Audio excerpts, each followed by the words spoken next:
Et si la mort n'était pas une fin, mais un voyage vers l'inconnu? Imaginez, la lumière autour de vous s'éteint peu à peu. Une sensation glaciale envahit vos membres. Vous sentez votre cœur ralentir, chaque battement se faisant de plus en plus distant, comme un écho dans le vide. C'est exactement ce qu'a vécu David, un homme de 43 ans, victime d'un grave accident cardiaque.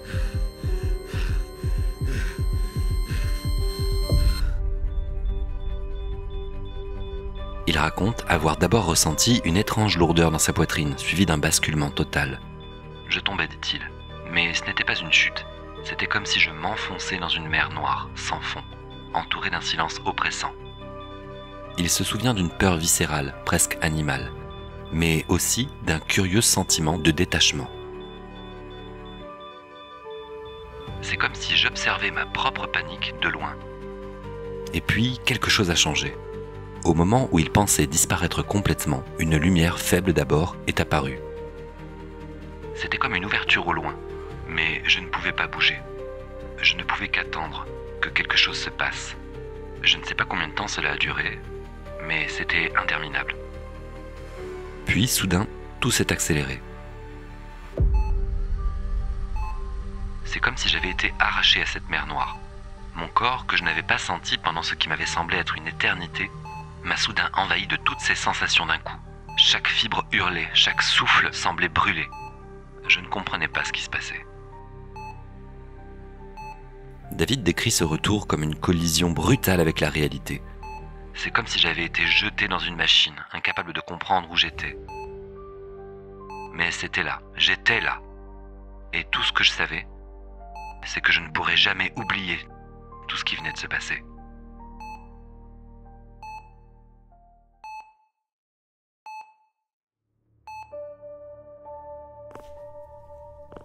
Ces récits, appelés expériences de mort imminente ou EMI, fascinent autant qu'ils interrogent.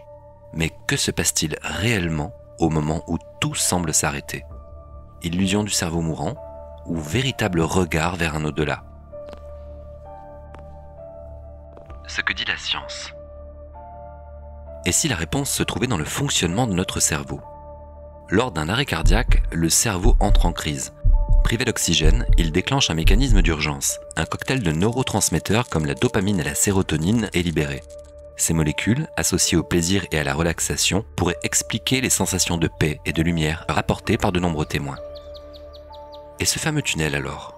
Les neuroscientifiques avancent qu'il pourrait s'agir d'une illusion d'optique. Lorsque le sang cesse d'alimenter les cellules de la rétine, la vision périphérique s'efface, laissant une lumière concentrée au centre. Mais ce n'est pas tout. En 2022, des chercheurs de l'université de Louisville ont observé une activité gamma intense dans le cerveau d'un patient mourant. Ces ondes, associées à des états de conscience élevés comme la méditation, pourraient être une ultime tentative du cerveau de donner du sens à ce qu'il traverse. Une sorte d'éclair final face à l'inconnu.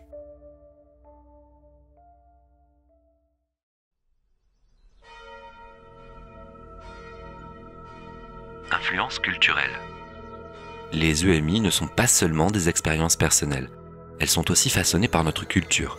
Une étude a révélé que des témoins indiens rapportent des rencontres avec des figures hindoues, tandis que dans le monde occidental, les EMI évoquent souvent des anges ou des paysages paradisiaques. Cette diversité pourrait indiquer que le cerveau puise dans ses propres références culturelles pour interpréter une expérience qu'il ne comprend pas. Les scientifiques appellent ça une pareidolie existentielle, l'effort du cerveau pour transformer un chaos sensoriel en une narration familière. Pourtant, certains cas défient même les esprits les plus rationnels. Prenez le cas du docteur Eben Alexander, neurochirurgien et sceptique convaincu. Après un coma dû à une méningite, il raconte une EMI emplie de paix, de lumière et de rencontres avec des êtres bienveillants.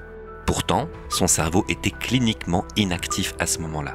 Aujourd'hui, il en est convaincu. La conscience humaine dépasse bel et bien les limites de la biologie.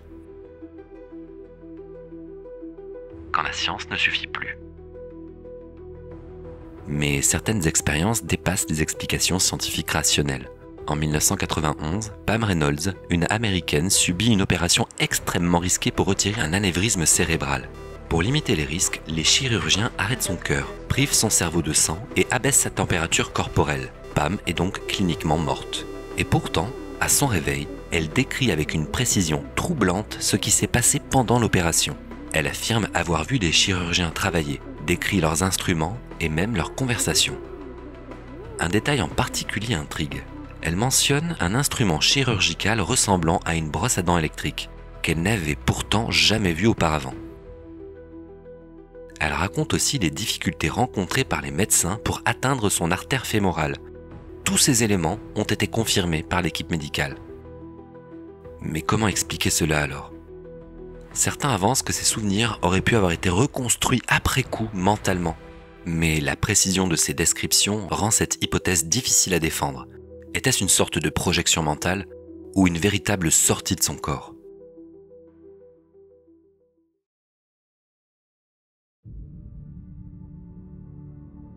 Une conscience en dehors du corps. Les expériences de mort imminente intriguent aussi pour cette raison.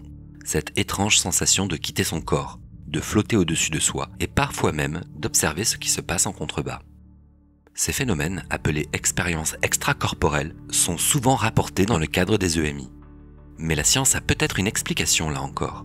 En stimulant certaines zones du cerveau, comme le gyrus angulaire, des chercheurs ont réussi à reproduire artificiellement cette sensation de sortie du corps.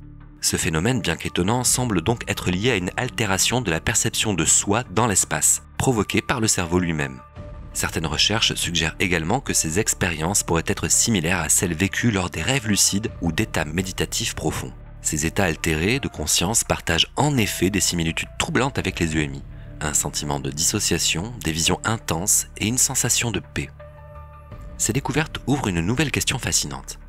Les EMI ne seraient-elles qu'une autre manifestation des capacités extraordinaires du cerveau humain à altérer notre perception de la réalité ? EMI et distorsion temporelle. Certaines expériences vont encore plus loin. Elles ne se limitent pas à un simple aperçu du passé. Elles plongent les témoins dans une perception totalement altérée du temps. Prenons l'histoire de Julia. Imaginez, vous sentez votre corps faiblir. Chaque souffle devient plus court, plus difficile, jusqu'à ce que tout s'arrête. C'est ce qui est arrivé à Julia, une jeune femme victime d'un arrêt cardiaque à 32 ans. Alors que son cœur cessait de battre, elle raconte avoir été projetée dans une autre réalité. « Je ne savais même pas que j'étais en train de mourir », explique-t-elle. Mais tout à coup, j'ai eu l'impression de voir toute ma vie défiler devant mes yeux, mais d'une manière indescriptible. Ce n'était pas seulement un souvenir, c'était comme si je les revivais, chaque moment, chaque détail. Mais ce n'est pas tout. Julia décrit une sensation étrange. C'est comme si le temps s'étirait. J'avais l'impression de vivre une vie entière dans cet instant suspendu. J'ai vu non seulement mon passé, mais aussi une vie que je n'avais jamais vécue. Je me suis vu vieillir, fonder une famille, voir mes enfants grandir. Je ressentais tout, comme si c'était réel. Ce qui rend son récit encore plus troublant, c'est la clarté avec laquelle elle décrit cette autre vie. Je me souviens de tout, des rires, des peines, même des visages de mes enfants, que je n'avais pourtant jamais eus. Puis, brutalement, tout s'est effondré. Julia raconte une sensation de chute, suivie d'un choc violent. Je suis revenu à moi, entouré d'infirmiers. Ils disaient que j'étais parti pendant à peine 2 minutes. Mais pour moi, c'était des années. Je ne comprenais pas comment tout cela pouvait tenir en un si petit laps de temps. Illusion du cerveau ou un aperçu d'une autre réalité où le temps fonctionne différemment. Julia n'a jamais trouvé de réponse. Mais ce qu'elle a vécu continue de hanter ses nuits. Alors comment expliquer ce phénomène étrange où une vie entière semble se dérouler en l'espace de quelques secondes ?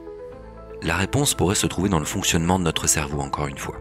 Et plus précisément dans certaines régions clés responsables de la mémoire et de la perception des émotions. Lors d'une expérience de mort imminente, le cerveau entre dans un état de crise comme nous l'avons vu plus haut. Privé d'oxygène, il active ses mécanismes de survie, qui à leur tour stimulent fortement des zones comme l'hippocampe, la région impliquée dans le stockage et le rappel des souvenirs, ce qui pourrait expliquer pourquoi des souvenirs précis, parfois oubliés depuis des années, refont surface de manière intense. Le cortex préfrontal, zone qui joue un rôle dans l'anticipation et la planification, pourrait être responsable de la sensation de voir l'avenir, ou de vivre une vie alternative. Comme nous l'avons vu auparavant, les EMI sont souvent accompagnés d'une forte activité gamma dans le cerveau du patient mourant.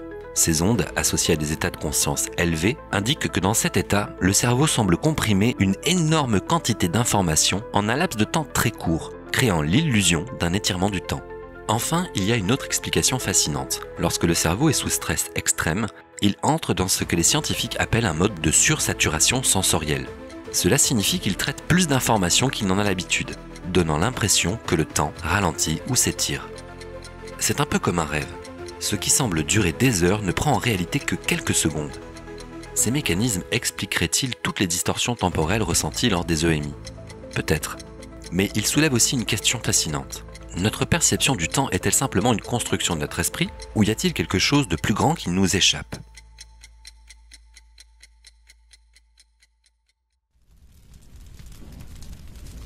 Vision de l'enfer.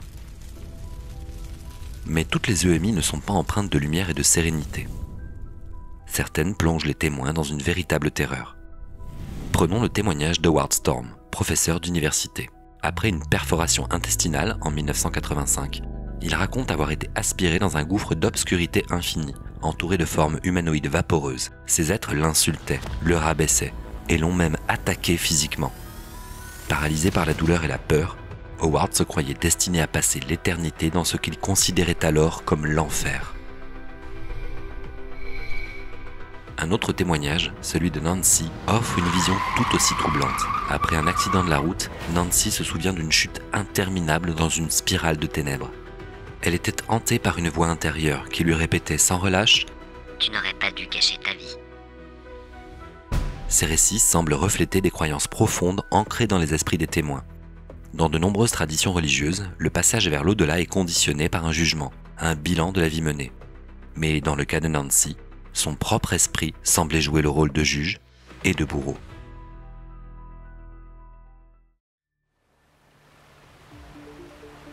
Pourquoi ces différences? Pourquoi certains vivent-ils un paradis, là où d'autres traversent l'enfer? La science propose plusieurs réponses. Lors de situations de stress extrême, le corps libère des hormones comme le cortisol et l'adrénaline, amplifiant la peur et l'anxiété. Le manque d'oxygène entraîne des sensations d'oppression, des impressions de chute ou de vide infini. Les croyances personnelles et les traumatismes passés jouent bien évidemment eux aussi un rôle majeur. Une personne élevée avec une vision punitive de l'au-delà pourrait projeter ses propres peurs dans cette expérience ultime. A l'inverse, quelqu'un qui associe la mort à une délivrance pourrait vivre une EMI beaucoup plus apaisante. Ces récits nous rappellent que même au seuil de la mort, notre cerveau, cette formidable machine à donner du sens, continue de façonner notre réalité. Pseudosciences et hypothèses exotiques. Mais certaines théories dépassent le cadre de la science traditionnelle. La DMT, ou diméthyltryptamine, est une substance naturellement présente à des doses infinitésimales dans le corps humain. Parfois appelée la molécule des dieux, elle est connue pour ses effets psychédéliques. Vision lumineuse, distorsion temporelle, et parfois même des rencontres avec des entités. Certains chercheurs, comme Rick Strassman, pensent que cette molécule pourrait être libérée en grande quantité lors de moments critiques, comme la naissance ou même la mort. Cela pourrait donc expliquer les similitudes entre les EMI et les expériences psychédéliques que provoque la DMT. Strassman, médecin et psychopharmacologue, a mené des études cliniques sur cette molécule. Il a suggéré que la glande pinéale, souvent associée à la spiritualité dans les traditions mystiques, pourrait jouer un rôle clé dans la production de DMT, bien que cette théorie reste très controversée. Mais pour d'autres, la DMT va encore plus loin. Ils la considèrent comme un véhicule pour l'âme, permettant à la conscience d'explorer d'autres réalités, notamment au moment du passage vers l'au-delà, une hypothèse popularisée par Terence McKenna, figure emblématique de la culture psychédélique. Alors que faut-il retenir? Illusion neurochimique, réponse adaptative du cerveau ou regard vers l'au-delà? Les EMI soulèvent bien plus de questions qu'elles n'apportent de réponses. Peut-être nous rappellent-elles simplement que la vie et la mort sont des mystères profondément interconnectés et que chacun les vit à sa manière, influencé par ses peurs, ses croyances et ses expériences. Et vous, qu'en pensez-vous? Illusion parfaite ou porte entrouverte sur une autre réalité? Le mystère reste ouvert. Abonnez-vous et partagez vos théories en commentaire.